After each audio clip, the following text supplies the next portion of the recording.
Electric charge and field, देखो electrostatics, minimum 3 question तो मान लो उसका सारा कंटेंट आपको रिवाइज करवा दूंगा यहाँ पे, ठीक है। सबसे पहले देखते हैं, कोई चार्ज है अगर रेस्ट में है तो वो इलेक्ट्रिक फील्ड प्रोड्यूस करता है। अगर कोई चार्ज कांस्टेंट वेलोसिटी से चल रहा है तो वो इलेक्ट्रिक फील्ड और मैग्नेटिक फील्ड दोनों प्रोड्यूस करेगा। अगर चार्ज एक्सिलरेटेड फॉर्म में है, एक्सिलरेशन है उसके पास, तो वो इलेक्ट्रिक फील्ड, मैग्नेटिक फील्ड और इलेक्ट्रोमैग्नेटिक वेव तीनों प्रोड्यूस करता है, ठीक है। चार्ज क्या होता है, Q बराबर एन ई। चार्ज का क्वांटाइजेशन यहाँ से निकाल सकते हो, एन की वैल्यू 1 2 3 4 5 6 ऐसे कुछ भी हो सकती है इंटीजर, ठीक है। अगर अपन रेस्ट जो है मास की बात करें, मास कुछ वेलोसिटी के साथ में हो तब मास निकाले तो क्या होगा, एम नोट क्या है, rest mass by √1 minus v square, जिस वेलोसिटी पे निकालना है आपको मास, बटा सी स्क्वायर। सी क्या है, जो लाइट की वेलोसिटी है वो है, ठीक है। अगर अपन बात करें फ्रिक्शन से चार्जिंग की, तो फ्रिक्शन से चार्ज किसको कर सकते हैं, ओनली फॉर इंसुलेटर्स के लिए है फ्रिक्शन से चार्जिंग। देखो इंपॉर्टेंट पॉइंट है एनसीईआरटी के, वो भी निकाल के लेके आया हूँ आपके लिए, ठीक है। अगर अपन इक्वल एंड इसमें फ्रिक्शन में बात करें तो equal and opposite nature of charge create हो जाता है एक दूसरे के ऊपर। अगर कंडक्शन से चार्जिंग की बात करें तो कंडक्शन से चार्जिंग मान लो एक ये स्फीयर है, दूसरा एक ये स्फीयर है, दो गोले हैं, आपस में टच किया, टच करने के बाद में इनको दूर दूर कर दिया। मान लो एक की रेडियस R1 है, दूसरे की रेडियस R2 है, एक पे चार्ज Q1, दूसरे पे चार्ज Q2, तो नए पे चार्ज क्या होगा, नए जो स्पेयर्स ये बने हैं, मतलब नए कैसे बने, मतलब इनको टच किया, टच करने के बाद में इन पे नया चार्ज कितना आएगा, तो Q1 पे कितना आएगा, Q1 डेज नया कितना होगा, is equal to R1 plus R2 और टोटल चार्ज, ठीक है, जो शुरू में था।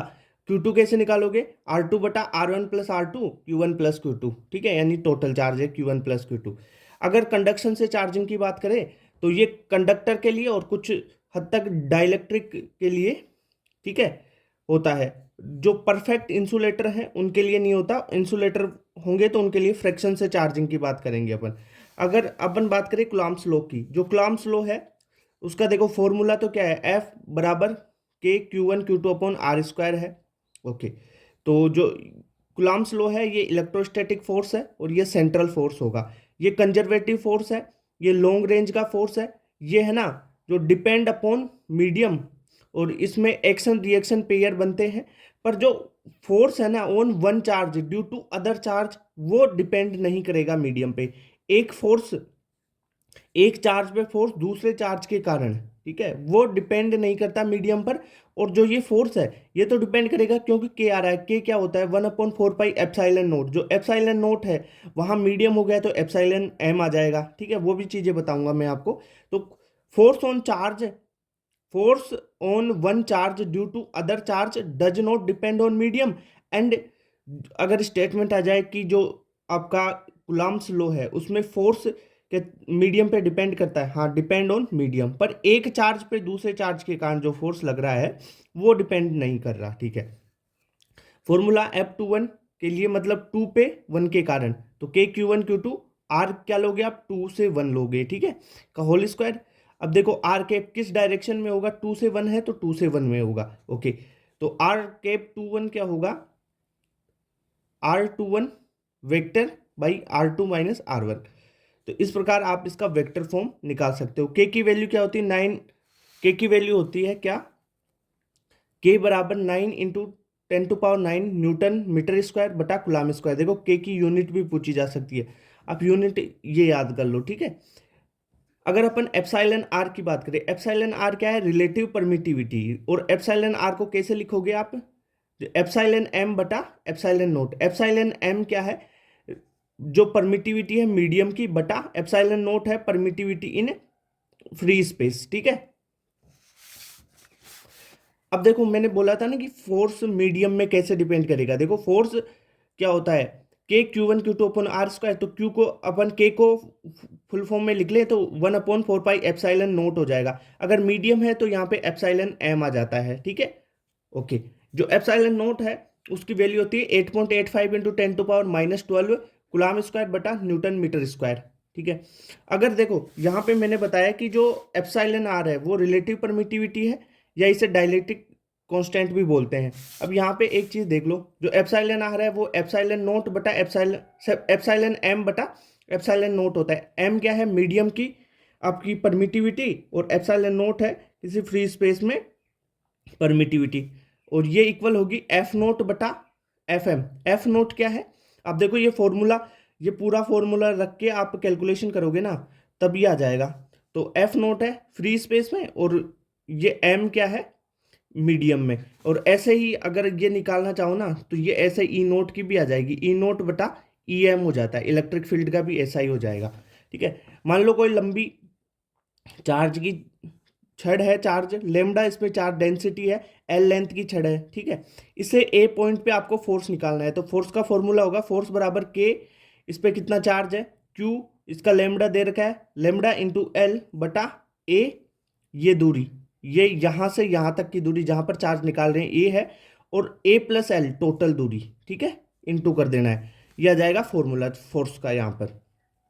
ठीक है, ओके। अब बात करें इलेक्ट्रोस्टैटिक इक्विलिब्रियम में, मान लो कोई चार्ज Q है और ये एन क्यू चार्ज है। ठीक है, यहाँ पर किस पॉइंट पर इनमें फोर्स में इक्विलिब्रियम आ जाएगा, तो छोटे चार्ज से अपन कैसे निकालते हैं, छोटे चार्ज से कोई x दूरी पर है और वो x की वैल्यू क्या होगी, दोनों के फोर्स है ना जो बराबर करके लिख लो, और कैंसिल करोगे ना तो x की वैल्यू आएगी x बराबर r upon root n plus one. अब देखो रूट एन क्या है, एन क्यू बाई क्यू, दोनों का रेशियो है, यानी ये कितना गुना ज्यादा चार्ज है पहले चार्ज से, छोटे चार्ज से बड़ा चार्ज कितने गुना ज्यादा है, वो आ जाएगा एन। ठीक है, और डायरेक्ट फॉर्मूला याद रखो भाई, अगर देखो सेम चार्ज हो, प्लस क्यू हो या माइनस क्यू हो, तब तो यहाँ पे प्लस आएगा बीच में। अगर चार्ज एक डिफरेंट हो, एक प्लस चार्ज हो और दूसरा माइनस चार्ज हो ना, तो यहाँ पर रूट एन माइनस वन होता है इस फॉर्मूले में। और एक्स कहाँ से मापते हैं, छोटे वाले चार्ज से मापते हैं अपन। ठीक है, इतनी बात क्लियर। अब देखो स्मॉलर चार्ज से एक्स माप लिया, अगर यहाँ पे क्यू की वैल्यू पूछी जाए, क्यू और एन क्यू है ना, इसमें क्यू की वैल्यू पूछी जाए तो क्या लिखोगे, एन क्यू बटा रूट एन प्लस वन का होल स्क्वायर, ये भी उसी फॉर्मूले से ड्राइव किया है। और क्यू कैपिटल क्यू, मतलब कैपिटल क्यू क्या हो जाएगा, एन क्यू बटा रूट एन माइनस वन का होल स्क्वायर, वही है प्लस और माइनस वाला चीज। ठीक है, अगर सेम नेचर के चार्ज हैं तो प्लस आ जाएगा, अपोजिट नेचर के चार्ज हैं तो क्या आ जाएगा, नेगेटिव आ जाएगा। क्लियर बात। अगर मान लो कोई क्यू चार्ज है यहाँ पे, और एक प्लस क्यू और प्लस क्यू वाले दो चार्ज यहाँ पे रखे हुए हैं, ठीक है, दोनों डिस्टेंस, दोनों के बीच की डिस्टेंस 2a है, तो ये दोनों इस पे कितना फोर्स लगा रहे होंगे वो फोर्स आपको निकालना है। तो आप देखो एक तो डायग्राम बना के और कैलकुलेशन करके निकाल सकते हो। ठीक है, ये इस पे एफ फोर्स इधर लगा रहा है और ये इस पे एफ फोर्स इधर लगा रहा है। ठीक है, तो एफ इधर एफ, देखो इसका एफ कोस थीटा, इसका एफ कोस थीटा, यानी 2f कोस थीटा इधर लगेगा। अब 2f कोस थीटा, इसमें ट्राइंगल बना के यहाँ से थीटा लेके आप कोस थीटा की वैल्यू यहाँ पे पुट करोगे तो फोर्स आ जाएगा आपके पास, जो नेट फोर्स है वो आ जाएगा 2 k देखो ये कैपिटल क्यू और स्मॉल क्यू इंटू आर दोनों, देखो ये बीच की परपेंडिकुलर डिस्टेंस है आर, बटा ए स्क्वायर प्लस आर स्क्वायर की पावर 3/2। ठीक है, ये फोर्स आया प्लस क्यू पे नेट। क्लियर बात, ओके।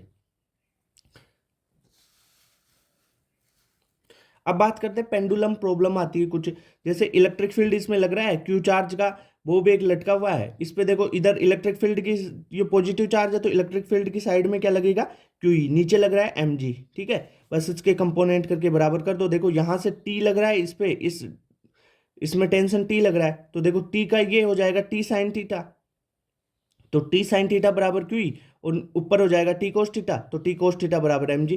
तो यहाँ से टेन थीटा निकाल सकते हो, टेन थीटा याद रखना, टेन थीटा बराबर q E by m g होता है। अगर देखो यहाँ से टी स्क्वायर लोगे तो क्या होगा, टी स्क्वायर बराबर वेक्टर सम कर दो ना, q square plus m g square हो जाएगा। क्लियर बात, ओके।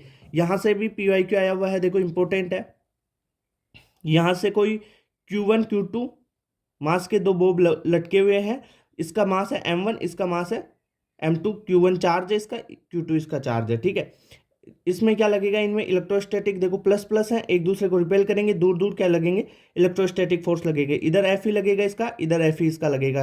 एफ ही क्या है, के Q1 Q2 अपन एक्स स्क्वायर, बीच में दूरी एक्स है तो।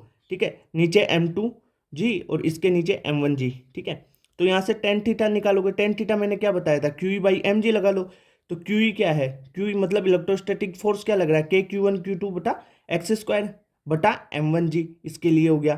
टेन थीटा टू ऐसे ही निकाल सकते हो, तो थीटा वन और थीटा टू का रेशियो आप यहाँ से निकाल सकते हो, नीट में क्वेश्चन आया हुआ है यहाँ से, ध्यान रखना।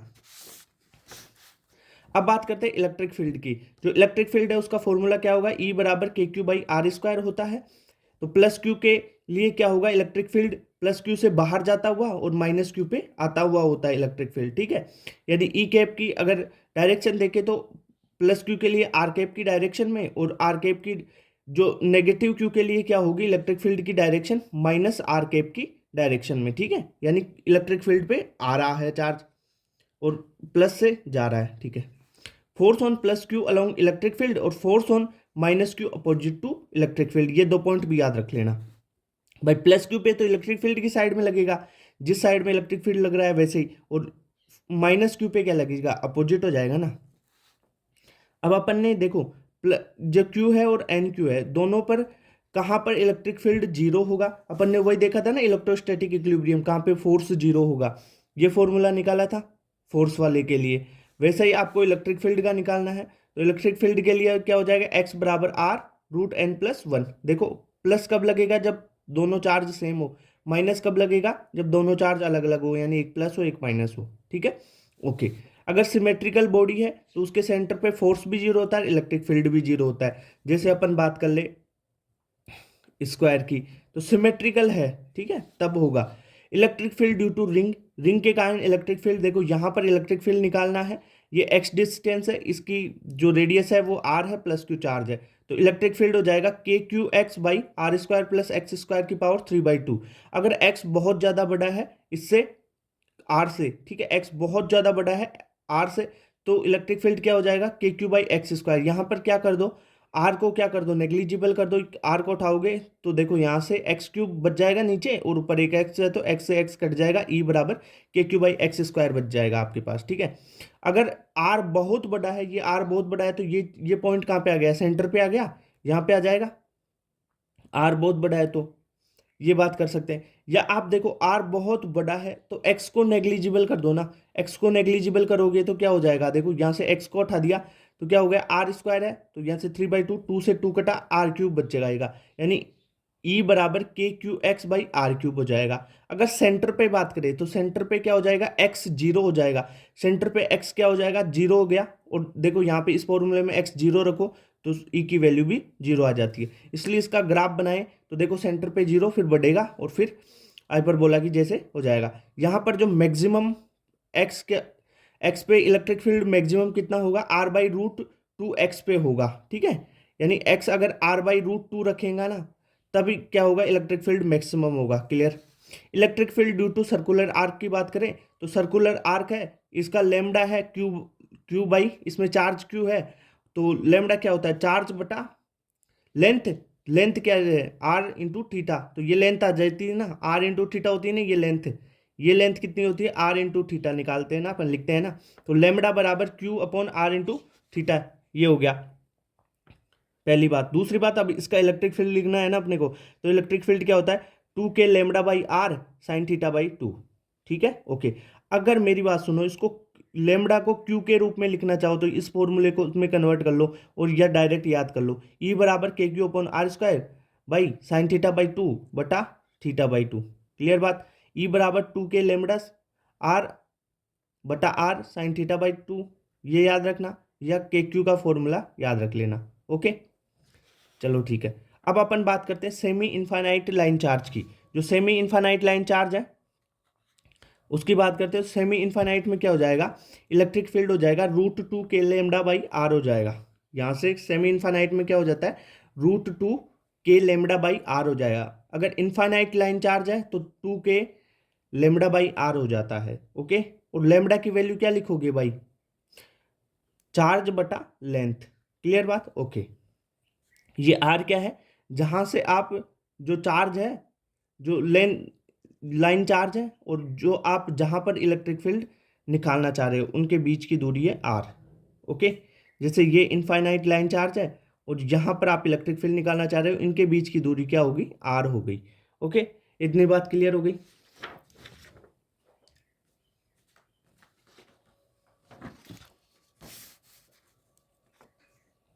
अब देखो इनफाइनाइट लाइन चार्ज, आप नॉन कंडक्टिंग सीट या प्लेट में बात करें, ठीक है, तो इसमें चार्ज वॉल्यूम में रहता है, तो क्या हो जाएगा, यहां पर सरफेस चार्ज डेंसिटी डिफाइन होगी, तो इलेक्ट्रिक फील्ड बराबर सिग्मा अपॉन 2 एप्सिलॉन नॉट होता है, किसके लिए, infinite large non conducting charge seat. देखो नॉन कंडक्टिंग है उसके लिए सिग्मा अपॉन 2 एप्सिलॉन नॉट होता है, अगर ये कंडक्टिंग हो जाती ना, यानी इनफाइनाइट कंडक्टिंग सीट, तब इलेक्ट्रिक फील्ड बराबर सिग्मा अपॉन एप्सिलॉन नॉट, यहां पर सरफेस में ही होगा चार्ज, ठीक है। ओके, अब अपन बात करें होलो सॉलिड, होलो या सॉलिड कंडक्टिंग स्फीयर, ठीक है, कंडक्टिंग हो, वो होलो भी हो सकता है, सॉलिड भी हो सकता है, सेल भी हो सकता है ना। और अगर बात करें नॉन कंडक्टिंग होलो स्फीयर, देखो नॉन कंडक्टिंग सॉलिड का अलग बनेगा और नॉन कंडक्टिंग होलो स्फीयर का अलग बनेगा, ये ध्यान रखना। होलो हो, सॉलिड हो, कंडक्टिंग में तो दोनों आ जाएंगे, और नॉन कंडक्टिंग में होलो का देखो, तो यहां पर अगर इलेक्ट्रिक फील्ड का अपन वैल्यू देखना चाहे तो कैसे निकालेंगे इलेक्ट्रिक फील्ड, देखो सरफेस पे होता है के क्यू बाई आर स्क्वायर, ठीक है, सरफेस पे, ये है सरफेस मान लो, सरफेस पे ई बराबर K q by r square होता है। अगर आप बाहर निकालोगे, बाहर देखोगे, तो बाहर मान लो ये आर डिस्टेंस है, तो ई के क्यू बाई आर स्क्वायर बाहर हो जाएगा। इसके सेंटर पे बात करें, देखो होलो सोलिड कंडक्टिंग, कंडक्टिंग में तो चार्ज है ना, जो बाहर रह रहा है ना, सरफेस पे है, तो अंदर तो चार्ज होगा नहीं, तो इलेक्ट्रिक फील्ड इनसाइड और सेंटर पे जीरो होगा। इसके लिए ग्राफ बन जाएगा, देखो इनसाइड में कोई जीरो है इलेक्ट्रिक फील्ड, कोई इलेक्ट्रिक फील्ड नहीं है, और बाहर आर स्क्वायर के इनवर्सली प्रोपोर्शनल है, यानी ई ई देखो आउट में क्या है, 1/r² के प्रोपोर्शनल है ना, तो ये ग्राफ हो जाएगा। क्लियर बात, याद रखना। देखो यहां पर कोई इलेक्ट्रिक फील्ड नहीं है बीच में, इनसाइड, ठीक है। Okay, non conducting solid sphere की बात करें, तो नॉन कंडक्टिंग में चार्ज है ना यूनिफॉर्मली डिस्ट्रीब्यूटेड होता है इनसाइड स्फीयर, तो इसके लिए अगर ई आउट की बात करें तो वही के क्यू बाई आर स्क्वायर होता है, और सरफेस पे भी के q by capital R square, यानी जो उसकी डिस्टेंस है भाई, रेडियस है ये आर है, और मान लो ये है इसकी आर, और जहां पे डिपेंडिंग होगी वहां पे आर निकाल लें, आर होगी स्मॉल आर, और जो इसकी मेन रेडियस है वो कैपिटल आर है, ठीक है। तो ई इनसाइड क्या होगा, K q by small r upon capital R cube होता है, ठीक है। ये ध्यान रखना, सबसे इंपॉर्टेंट क्वेश्चन यहीं से आता है। Okay, non conducting solid sphere में ई इनसाइड क्या होता है, के क्यू बाई स्मॉल आर बटा कैपिटल आर क्यूब, जिसे आप रो आर अपॉन 3 एप्सिलॉन नोट लिख सकते हैं। रो क्या है, चार्ज बटा आपका सर जो एरिया है वो आ जाएगा, तो रो बराबर q upon 4/3 pi r cube होता है, ठीक है। रो बराबर क्या होता है, q upon 4/3 pi r cube होता है। Okay, rho r upon 3 epsilon naught, ये भी इंपॉर्टेंट है, ये ध्यान रखना चाहिए आपको। ई इनसाइड क्या होगा, K q by r upon r cube होगा, ठीक है। ग्राफ है इनसाइड में, देखो डायरेक्टली प्रोपोर्शनल है आर के, तो सीधा होगा। फिर देखो बाहर क्या है, आर स्क्वायर रेक्टेंगुलर हाइपरगोला, ठीक है, ये हो जाएगा। अगर इनफाइनाइट लाइन चार्ज की बात करें और वहां पर आपको इलेक्ट्रिक फील्ड पूछा जाए कि कहां पर जीरो होगा, तो वो आप क्या निकाल सकते हैं, एक्स बराबर, देखो यहां पर अगर जीरो कर रहे हो आप, ठीक है, तो एक्स बराबर आर बाई n+1, ठीक है। मान लो इसकी चार्ज डेंसिटी लेमडा है और इसकी चार्ज डेंसिटी क्या है, एन लेमडा है, तब इलेक्ट्रिक फील्ड कहाँ पे जीरो होगा, छोटे वाली चार्ज डेंसिटी से आप x दूरी लो, और x क्या होगी, x बराबर आर n+1, ठीक है। इसमें क्या किया अपन ने भाई, कुछ नहीं, जो इलेक्ट्रिक फील्ड का फॉर्मूला था ना, इलेक्ट्रिक फील्ड का जो ये फॉर्मूला आता है ना, ये फॉर्मूला आता है ना इलेक्ट्रिक फील्ड का, उसे बराबर कर दिया दोनों के लिए, इस पॉइंट के लिए भाई, है ना, ये करते हैं। अगर इलेक्ट्रिक फील्ड लाइंस की बात करें तो इसके कुछ इंपॉर्टेंट पॉइंट देख लो, ये कभी भी क्लोज लूप फॉर्म नहीं करती है, ये कंजर्वेटिव फील्ड में होती है, और इनसाइड आइसोलेटेड कंडक्टर जो इलेक्ट्रिक फील्ड लाइंस होती है वो जीरो होती है, और ये सरफेस के परपेंडिकुलर होती है हमेशा। Okay, motion of charge in uniform electric field, अगर चार्ज रेस्ट से रिलीज किया जाए तो फोर्स क्या होगा, फोर्स बराबर क्यू, देखो प्लस क्यू है, ये इलेक्ट्रिक फील्ड इधर जा रहा है, तो फोर्स बराबर क्यू ही होता है, और फोर्स बराबर एम ए होता है, तो एक्सेलरेशन ही आ जाएगा क्यू ई बाई एम, ठीक है। एक्सेलरेशन आ गया तो वी बराबर यू प्लस ए टी लगा दो, या एस बराबर u t plus half a t square लगा दो, ठीक है। इससे डिस्टेंस आ जाएगी एस बराबर half q E by m t square, और वेलोसिटी आ जाएगी q E by m into t, ठीक है। इनिशियल स्पीड तो यू तो जीरो है, और एक्सेलरेशन अपन ने निकाल लिया क्यू ई बाई एम, ठीक है। सारा काम हो गया, निकाल दो फॉर्मूला और लगा दो। क्लियर बात।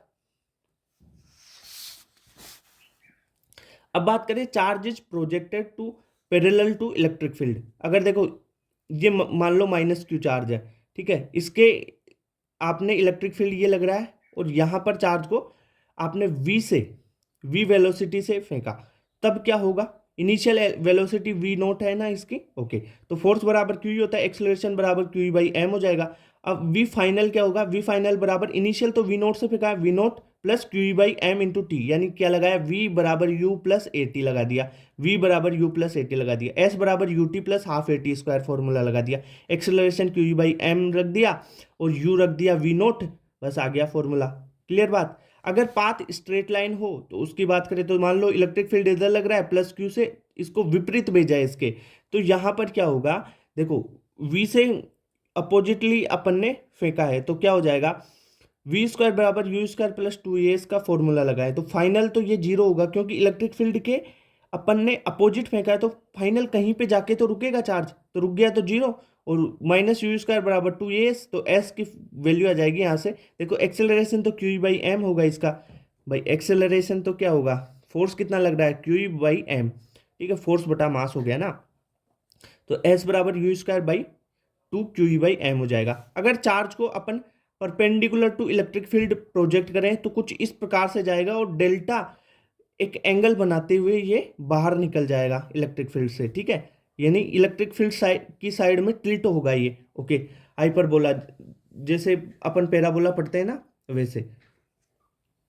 तो प्रोजेक्टाइल की जैसे भी हो सकता है, तो नीचे नहीं आएगा, पर जिधर इलेक्ट्रिक फील्ड है ना, मेन चीज ये याद रख लो, जिधर इलेक्ट्रिक फील्ड है उस साइड में जाएगा, ठीक है, और कुछ डेल्टा एंगल बना के ये बाहर निकल रहा है, तो एक्सेलरेशन तो वही क्यू बाई एम होता है। पैराबोलिक पाथ बना रहा है ये, ध्यान रखना, कौन सा पैराबोलिक पाथ, कौन सा पैराबोलिक पाथ, कौन सा पैराबोलिक पाथ, ठीक है, ओके। इनिशियल यूएक्स क्या है, एक्स, एक्स में इसकी जो वेलोसिटी है इनिशियल वो जीरो है, एक्स में इसका एक्सेलरेशन जीरो है इनिशियल। अगर देखो वी एक्स, देखो वी एक्स की बात करें किसी टाइम पे तो वी नोट वो कांस्टेंट है, ओके, डिस्टेंस कितनी होगी, तो वी नोट इंटू डी, यानी कितना चला वो, डी डिस्टेंस चला, और टाइम टी में तो डी बराबर क्या हो जाएगा, वी नोट इंटू टी। अगर वी वाई की बात करें तो जीरो है इनिशियल, ए वाई क्या हो जाएगा, क्यू वाई एम है, एक्सेलरेशन क्योंकि ऊपर भेजा है ना अपन ने, ऊपर वाई डायरेक्शन में क्यू फोर्स लग रहा है इस पर, तो यहाँ से वी वाई निकाल लो, q y m into t, तो वाई क्या हो जाएगा, u बराबर half a t square, s बराबर u t plus half a t square से निकाल लो हाफ, देखो u तो जीरो हो जाएगा, half a y into t square हो जाएगा। और यहाँ से एक सबसे इंपॉर्टेंट फॉर्मूला देखो, डेल्टा का विचलन बनाते हुए ये बाहर जा रहा है ना, तो टेन डेल्टा आप निकाल लो, कैसे निकालोगे, v y by v x कर दो, q E t by m v naught, ठीक है। यहाँ से कई बार क्वेश्चन आता है फॉर्मूले पे भी कि जो डेविएशन है, टेन डेल्टा को क्या बोलते हैं, डेविएशन, डेविएशन कब ज़्यादा होगा कब कम होगा वो पूछा जाता है। तो अगर डिस्टेंस बढ़ा दें तो बढ़ेगा, इलेक्ट्रिक फील्ड बढ़ा दे तो बढ़ेगा, चार्ज बढ़ा दे तो बढ़ेगा, ठीक है, इस फॉर्मूले पे ये डिपेंड करेगा, ठीक है। तो टेन डेल्टा डेविएशन का फॉर्मूला याद रख लेना, q D by m v naught square, okay. अगर देखो इलेक्ट्रिक फील्ड और डिस्टेंस में बात करें अपन ग्राफ की, तो देखो प्लस क्यू है, ये भी प्लस क्यू दोनों, ठीक है। इसके लिए देखो इलेक्ट्रिक फील्ड का ग्राफ ये हो रहा है, यहाँ पे ये हो गया, और देखो इलेक्ट्रिक फील्ड मिड पे जीरो हो रहा है, ठीक है सर, मिड पे जीरो हो रहा है, किसी पॉइंट पे टच करके, यहाँ पे देखना टच करके ये बना रहा है, पर देखो अगर प्लस क्यू और माइनस क्यू है तो टच नहीं करेगा, ध्यान रख लेना, ओके।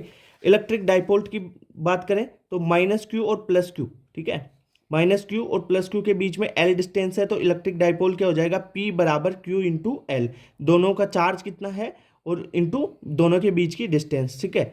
जो इलेक्ट्रिक डाइपोल होता है उसकी डायरेक्शन होती है माइनस क्यू से प्लस क्यू की ओर, क्लियर बात, ओके, माइनस क्यू से प्लस क्यू की ओर। Force on dipole is zero in uniform electric field, ठीक है, ध्यान रख लेना, ओके। अब अपन इलेक्ट्रिक फील्ड जो है डाइपोल के कारण उसको देख लेते हैं, माइनस क्यू प्लस क्यू दोनों के बीच में मान लो टू ए की डिस्टेंस है, टू ए की डिस्टेंस है इन दोनों के बीच में, और आर दूरी पे अपने को क्या निकालना है, डाइपोल जो इलेक्ट्रिक फील्ड है वो निकालना है मान लो, तो ई एक्सियल क्या हो जाता है, आपको सिंपल फॉर्मूला याद रखना है, ज़्यादा ये फॉर्मूले आएंगे भी नहीं, पहली बात तो क्वेश्चन आएगा यहाँ से, ये फॉर्मूला याद रख लो बस स्मॉल डाइपोल के लिए, तो और लार्ज डाइपोल के लिए ये फॉर्मूला हो जाएगा, ठीक है, 2kpr/r² माइनस ए स्क्वायर का होल स्क्वायर। अगर ये याद नहीं होता है तो स्मॉल डाइपोल के लिए याद कर लो, ये ज़्यादातर क्वेश्चन में स्मॉल डाइपोल ही पूछा जाता है। 2kp/r³, 2kp/r³ होता है एक्सियल पे, और इक्विटोरियल पे हो जाएगा -kp/a² प्लस r² की पावर 3/2, और स्मॉल के लिए अपन बोले तो ई इक्विटोरियल बराबर -kp/r³ हो जाएगा। देखो एक्सियल पे और इक्विटोरियल पे दोनों पे डायरेक्शन का फर्क है, यहाँ पे पॉजिटिव है, यहाँ पे नेगेटिव, यानी यहाँ पे दोनों में डायरेक्शन अपोजिट है। ओके, अब अपन बात करें एट जनरल पॉइंट, किसी जनरल पॉइंट पे बात करें तो ई नेट बराबर क्या हो जाएगा, kp/r³ √1 + 3 cos स्क्वायर थीटा। अब यहाँ से देखो जनरल पॉइंट से cos स्क्वायर थीटा है ना, उसकी वैल्यू आप देखो एक्सियल और इक्विटोरियल के लिए थीटा की वैल्यू लगा के आप वैसे भी निकाल सकते हो इसको। अगर बात करें tan अल्फा क्या होता है, tan θ/2 होगा इसमें, ठीक है। Angle between dipole and electric field जो अल्फा प्लस थीटा है वो हो जाएगा। देखो सबसे इंपॉर्टेंट चीज है वो बता देता हूँ, फोर्स बिटवीन 2 पॉइंट चार्ज वो होगा एफ है ना, वो इन्वर्सली प्रोपोर्शनल होगा r² के। और force between dipole and point charge, dipole और पॉइंट चार्ज के बीच में जो फोर्स होगा वो 1/r³ के इन्वर्सली प्रोपोर्शनल होगा, 1/r³ के प्रोपोर्शनल होगा, ठीक है। अगर डाइपोल डाइपोल के बीच में फोर्स की बात करें तो वो फोर्स होगा वो 1/r⁴ के प्रोपोर्शनल होता है, ध्यान रखना r⁴। ओके, इलेक्ट्रिक फ्लक्स की बात करें तो इलेक्ट्रिक फ्लक्स मतलब किसी एरिया से, पर यूनिट एरिया से कितना फ्लक्स, कितना इलेक्ट्रिक फील्ड निकल रहा है, तो फाई बराबर electric field into electric field dot area, ठीक है। अब ई डॉट ए को क्या लिख सकते हैं, ई ए cos थीटा, ठीक है, ये वेक्टर फॉर्म हो गया। इस जो फाई है वो स्केलर है, ये याद रखना, फाई क्या है, स्केलर। यहाँ पे E dot A dot product है, वेक्टर नहीं यार, डॉट प्रोडक्ट है ना, ई डॉट ए, तो ई ए cos थीटा हो गया ना। गोस लॉ की बात करें, गोस लॉ क्या होता है, फाई टोटल बराबर जो चार्ज इंक्लोज्ड है बटा एप्सिलॉन नोट, ठीक है। और इसे लिख सकते हैं फाई का close integration e naught into a. अब जो ई है यहाँ पे ई है dot A, E dot A क्या है, ई है due to all charge, electric field due to all charge, ठीक है। और क्यू होता है इनक्लोज्ड चार्ज, जो जहां पर वहां पर अपन ने जो गॉसियन सरफेस बनाई उसके अंदर कितने चार्ज है वो है क्यू इनक्लोज्ड, ठीक है। अगर इलेक्ट्रिक डाइपोल इन यूनिफॉर्म इलेक्ट्रिक फील्ड की बात करें तो electrostatic force on dipole is always zero, electrostatic force on dipole is zero in uniform electric field, ध्यान रखना। अगर यहाँ पे टॉर्क की बात करें, टॉर्क क्या लगेगा इलेक्ट्रिक डाइपोल इन यूनिफॉर्म इलेक्ट्रिक फील्ड में, टॉर्क बराबर P क्रॉस E होता है, और P क्रॉस E क्या हो जाएगा, P साइन थीटा, क्लियर बात है। और पोटेंशियल एनर्जी की बात करें तो पोटेंशियल एनर्जी या वर्क अपन बात बोले, वर्क भी बोल सकते हो ना पोटेंशियल एनर्जी को, तो negative of P dot E, P क्या है भाई, डाइपोल मोमेंटर है, तो माइनस P डॉट ई, तो P cos थीटा हो गया, ठीक है।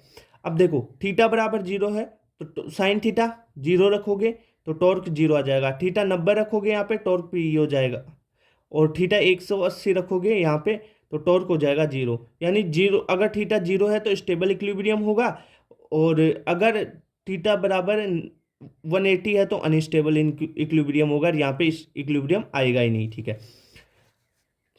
थीटा अगर जीरो है, P cos थीटा में बात करें तो पोटेंशियल एनर्जी मिनिमम हो जाएगी और ये स्टेबल इक्विलिब्रियम होगा। ओके, यहाँ से देखो एक क्वेश्चन आ जाता है टाइम पीरियड निकालने का, तो अल्फा बराबर -P/I थीटा, ये देखो यहाँ से अपन रिलेट करके ओमेगा की वैल्यू निकाल लेते हैं, अल्फा की वैल्यू निकालते हैं, फिर ओमेगा की वैल्यू निकालते हैं, P/I हो जाएगी ओमेगा स्क्वायर की वैल्यू। तो फिर ओमेगा स्क्वायर क्या होता है भाई, ओमेगा बराबर 2π/T, ऐसे करते हैं ना। तो फिर यहाँ से टी की वैल्यू निकाल लेते हैं, आपको डायरेक्ट टी की वैल्यू याद रखना है, टाइम पीरियड की वैल्यू याद रखना है। टाइम पीरियड बराबर 2π√I/PE, आई क्या है मोमेंट ऑफ इनर्शिया, पी क्या है डाइपोल मोमेंट, ई क्या है इलेक्ट्रिक फील्ड। ओके, अगर वर्क कंजर्वेटिव फील्ड की बात करें, देखो मैंने आपको बताया था ना इलेक्ट्रिक फील्ड ये कंजर्वेटिव फील्ड है, तो ये माइनस ऑफ पोटेंशियल एनर्जी होता है, यानी माइनस ऑफ डेल्टा यू होता है, और माइनस करेंगे तो भाई you initial minus you final हो जाएगा। और अगर कोई एक्सटर्नल का वर्क पूछे आपको तो आप डेल्टा यू लगाओ डायरेक्ट, यानी you final minus you initial लगाओ, ठीक है। तो भाई ये इलेक्ट्रिक चार्ज एंड फील्ड यानी इलेक्ट्रोस्टैटिक्स हो गया कंप्लीट। मैंने सारी चीज़ें बता दी आपको, सारी चीज़ें।